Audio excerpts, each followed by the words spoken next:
Pastor Chad here. It's Saturday, March 21st. I thought I'd offer a few thoughts this morning. Wanted to talk to you about the principle of Sabbath. I think most of us are familiar with that term. We often refer to Sunday as the Sabbath, but that's not entirely accurate. Sunday is actually the first day of the week. We call it the Lord's Day. And the reason we as Christians traditionally gather on that day is that it is the weekly anniversary of the resurrection of Christ. Every Sunday is a little Easter. We gather week after week that we might celebrate and proclaim that he who died for us lives and reigns forever and ever. If you look in the Old Testament, you find very clearly that this idea of Sabbath, the Sabbath day, is the seventh day of the week, the last day of the week. Just a little fun fact, if you're in our meeting house and look at our baptismal font, you'll see that it has 8 sides. Those 8 sides are meant to be symbolic. We have the 6 days of creation, the seventh day, the Sabbath day, the day of rest, and then the 8th day, or the first day of the new week. In fact, the New Testament refers to the day of resurrection as the 8th day. And so you've got this symbolism built into the baptismal font, and it's very appropriate for the baptismal font because the symbolism is creation, rest, and then on the 8th day, recreation, which was accomplished through the resurrection of Christ. And as we're baptized, we're now kind of being grafted in to Christ. We're participating in that restoration, that recreative act of God accomplished in him. In any case, talking about Sabbath and the idea of Sabbath, it is a day of rest. And for us as Christians, it's not so important the particular day that we practice Sabbath, but it is important that we practice it, that we find a time in our week to be at rest. And this commandment is meant to be not a burden, it's meant to be a gift. God knows that we need an opportunity to rest and to renew, to recharge, to be still. Let me read for you from the Gospel of Mark, chapter 2, verse 27. Then he said to them, the Sabbath was made for humankind, not humankind for the Sabbath.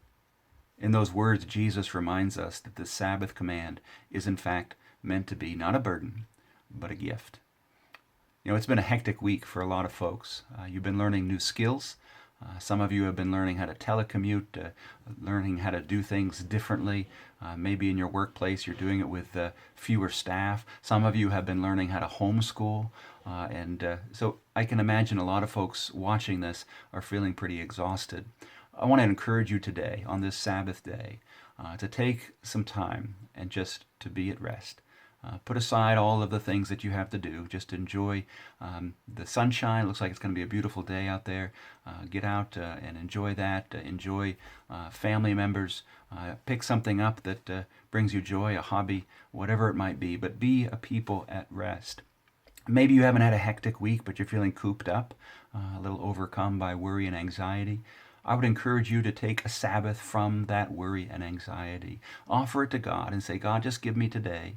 I'm going to put those things aside, and I'm going to focus on something that brings me joy today, whatever that might be. Again, might be a hobby, might be a project, might be just reading a book. But take some time today to kind of forget about what's going on around you, and just to be at rest. As we do that, as we begin our Sabbath practice, perhaps we should remember in our prayers those who don't have that luxury in this present moment.